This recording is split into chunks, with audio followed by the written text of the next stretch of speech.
I recently won a screw you amount of money. I won't say exactly how much, but it's in the millions. It makes me feel funny even typing. It's enough to change the life of myself and my family. My ex-wife is the mother of my 2 kids. She is an amazing woman and good to the bone. We divorced 6 years ago because I had an affair with my current partner. I was in a low place in my life and I screwed up. She was in incredible pain, but, like a freaking saint, she allowed me to still see our kids who mean the world to me, allowed our divorce to be as pain-free as possible, despite the fact that I know she was hurting. She still is close with my parents.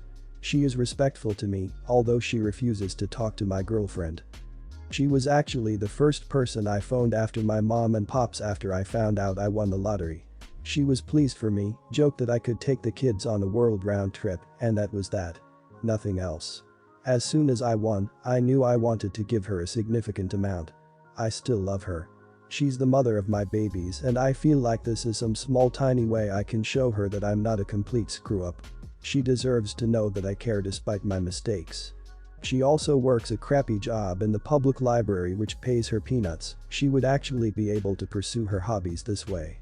Give our kids a better life between us. I haven't discussed this with my ex yet, but I have with my parents who strongly agree and my lawyer who was very surprised but on board. Long story short, when I told my girlfriend, she was livid. Screaming that I'm disrespecting her, accusing me of still being in love with my ex-wife. I'm not in love with her. We've both grown apart, but of course, I still love her for being an excellent co-parenting partner and mother to my kids. My girlfriend is threatening to break up with me, and to be honest, I'm feeling incredibly relieved over the threats. I don't plan on changing my plans, but am I the idiot? Not the idiot if you intended for the money to help out her and your kids.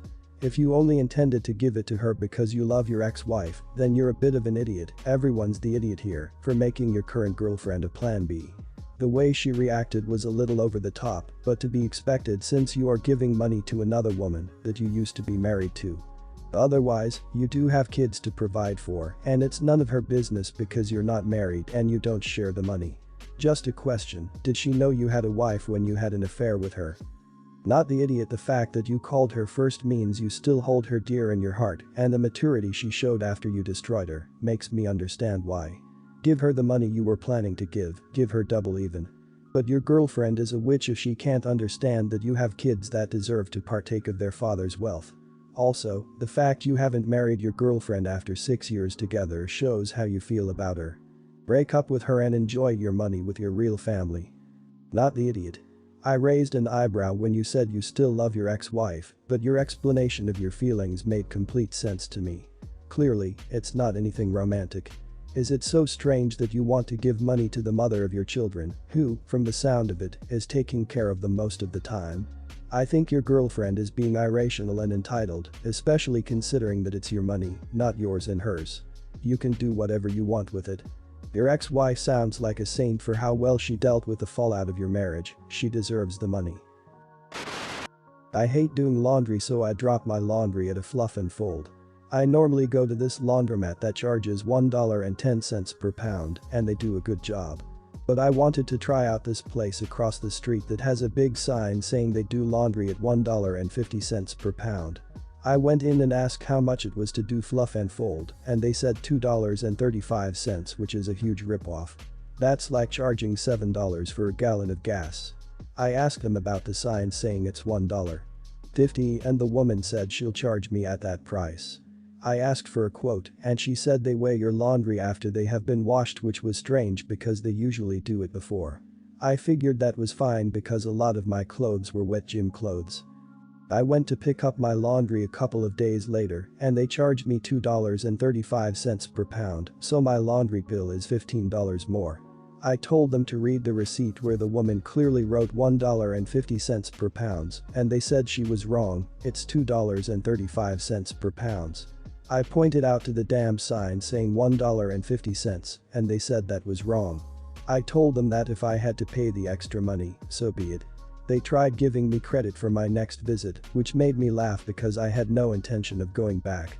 I finally said that I will go to the very same sites that they ask their customers to write good reviews on, for example, Yelp, and trashed their business and post pictures, so people knew I wasn't lying. That caught the owner's attention, and he quickly charged me a flat rate on the condition that I didn't trash his business online. I agreed. I let it go, but I don't want some other person going through what I went through. It would have saved me a lot of time avoiding the place, so I left a freaked up, but honest, review with pictures. Not the idiot. As a business owner, I don't stress about threats to leave bad reviews because I run a quality business, and a bad review is not going to negatively impact me, because if you look at the reviews, it is clear it is someone whining for the sake of it, or comes from someone who only ever leaves bad reviews. They get lost in a sea of honest reviews. And if we've misquoted someone, then we eat the cost of that mistake, not the client. If they're that stressed over bad reviews, it is only because bad reviews are going to highlight their poor practices. You shouldn't have given your word that you wouldn't do bad reviews. This place deserves bad reviews, and you're not the idiot for the whole laundry situation, but I do think you are the idiot for taking the better price, giving someone your word, and then going back on that word. I'm sure I'll get downvoted based on all the top comments so far, but promising someone something knowing full well it's a lie is an idiot move. And before I get all the well they lied and falsely advertised. Replies, 2 wrongs don't make a right. Everyone's the idiot here. Yeah, what the owner and his business are doing is reprehensible. On that, we can all agree. But, what is your word worth? You made a verbal agreement and decided to do something anyway. You decided that your word was worth a $15 or so that you'd save on your bill, and then you went ahead and broke your promise anyways. If you really had good intentions with your idea to post a bad review of the place, you would have refused to pay anything other than what they were attempting to charge you in the first place. Hey guys, so I'm 24 with a Korean restaurant I co-own with my sister. Early today, I got a call from a young girl who sounded like she was surrounded by lots of others in her age group. She started off asking if I speak Korean, to which I replied in Korean with yes. She then began to make derogatory Asian noises, pretending to speak my language. When I asked for clarification, she asked if we sell fried dog. I promptly told her no, that's not the kind of place we are, and she hung up.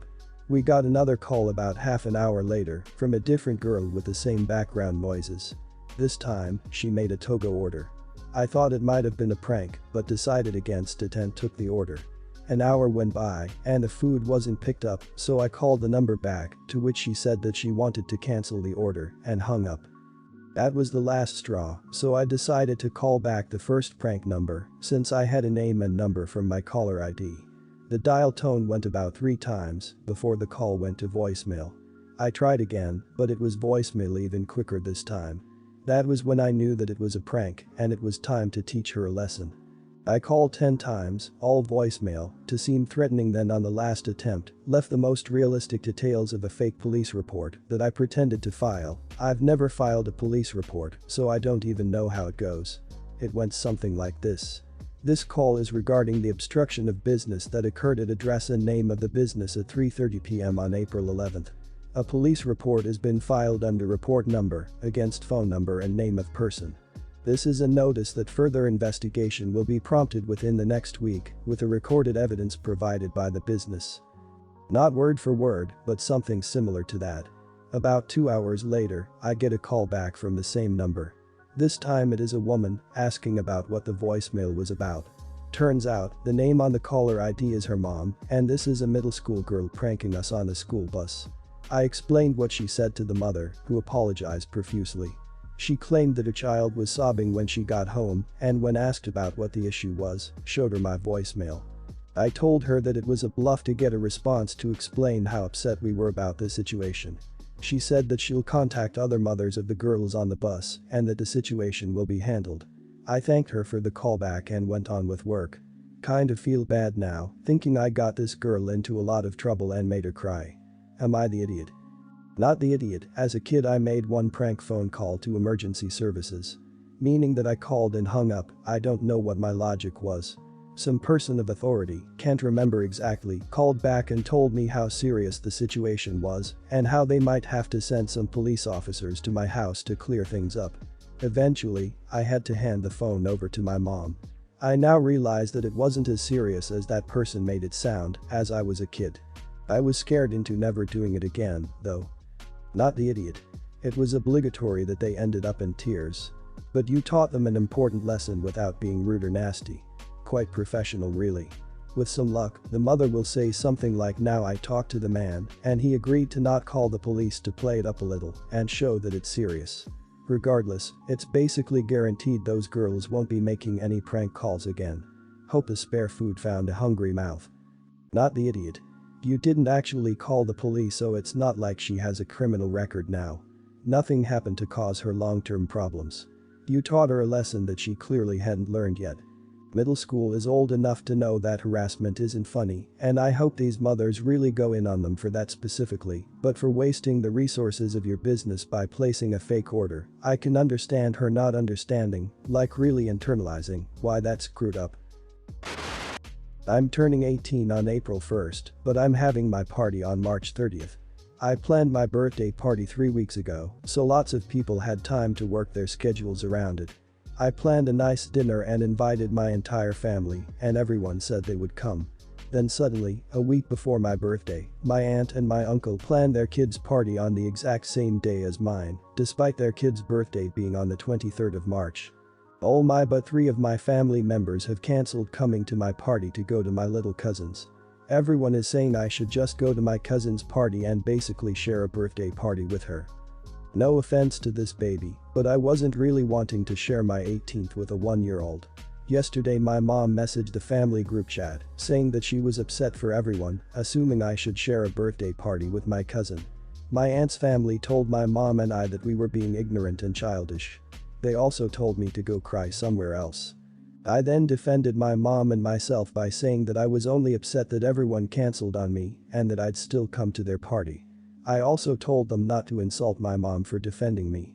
I then left the group chat because I didn't want to fight with my uncle. My aunt and my uncle think I'm trying to ruin their little girl's special day. My aunt say I should just go to my cousin's party and they'd all see me there. My mom and my grandma all said I have a right to be upset. I'm pissed because I planned all this and now a lot of people aren't coming. So I got no, am I being unreasonable here? Am I an idiot? Not the idiot, your family is definitely an idiot for all cancelling on you. Did you invite your aunt and uncle? Did they know about your party and deliberately plan their kids on the same day? If so, they are even bigger idiots. Their daughter is turning 1. They knew she was for a whole year and didn't plan anything till the week before. I would say spend your birthday celebrating you and doing something that will make you happy. Even if it is just a special dinner with your mom and grandma. If going to your cousin's party is going to make you upset, I wouldn't go and would say you have no obligation to at all. Not the idiot. Your aunt and uncle were inconsiderate by knowingly scheduling their kid's birthday party for the same day. The relatives expecting you to share your birthday with an infant are ridiculous. An 18-year-old will want to do adult things at their party, things that aren't appropriate for children. You should ask them if they'll pay for the alcohol and strippers for your birthday. Those folks are the idiots. Have your own party without them and have a great time. Not the idiot. She should have planned better, but instead stole your guests and treated you like the jerk. Not okay in my book. Turning 18 is a milestone too. You're not going to change your aunt's mind, she's probably exhausted from being a mom, or she believes she's entitled to everyone dropping everything for her. I would expect no logical thinking from her. The people who really wanted to be there will be there. I'm sorry everyone flat left you, but I bet people would feel guilty or get guilted for not going to your cousin's birthday. For some background, my wife is well educated, really intelligent, and smart. She has a Master of Business Administration from Harvard. Her family is rich. And her parents are really great. They donate a lot of money. My parents immigrated when I was a kid. My dad died fighting cancer, and my mom did all the odd jobs to feed us. I dropped out of college. My brother and I worked really hard and we now own a very successful business. My wife's company is one of our clients and I met her at a gala event and instantly fell in love with her. We got married after dating only for a year. The thing is, whenever we meet someone, my wife somehow manages to end up telling them that I was a poor uneducated immigrant before all this. I don't know how, but she somehow manages to get there. Be it her family, friends, or parties, we eventually get there. After that, people congratulate me to ask me some very uncomfortable questions. I'm really tired of all this. This is so embarrassing and honestly, it sounds like I'm bragging. When I told her about this, she tells me that I should be proud of what I've achieved and not everyone gets to do what I'm doing. She also keeps telling me that I should be grateful to America because even someone who is uneducated like me is successful. She somehow makes me feel ungrateful. I really love America and I really mean it. It really gave me an opportunity. Technically, I'm living the American dream. I consider myself American and I'm a citizen. But I don't want to be constantly reminded about it. I show my love in some other ways like donating and doing volunteer work whenever I get the time. She's really angry that I told her to stop and told me that I'm just a lucky idiot. What am I doing wrong? Am I the idiot? Not the idiot, you need to tell her that while you are proud to be where you are, it makes you extremely uncomfortable that she keeps telling people that. Not everyone needs to know your history. You need to sit down and have a full conversation about this so she understands that it isn't just something you find annoying, it really is bothering you and you would like her to stop. Let her know that this is a real sore spot for you and really is disheartening. There is no reason for her to be doing this, especially if it upsets you. Good luck. Not the idiot. She's insecure about marrying you so she feels like she has to explain to other people why she married you. Building you up as a success story in other people's eyes justifies her actions. People do not care, but this gives you insight into her feelings. You're not her pet project and you don't owe your success to her. And it's hilarious she's calling you lucky when she's the rich kid whose parents sent her to Harvard, a university known to offer unearned spots to parents of rich kids who donate a lot of money. Not the idiot. She sounds like she's treating you like some type of trophy or pet. Like those other people should applaud her for taking you in. The only thing that matters is how you feel. Yeah, I'm lucky to live in a country where I can get glasses to help with my eyesight. However, that doesn't mean I can't complain about how much it screws that my eyesight is terrible. I know it's not the same, but this is your story, your experience. You decide how and what to share if anything.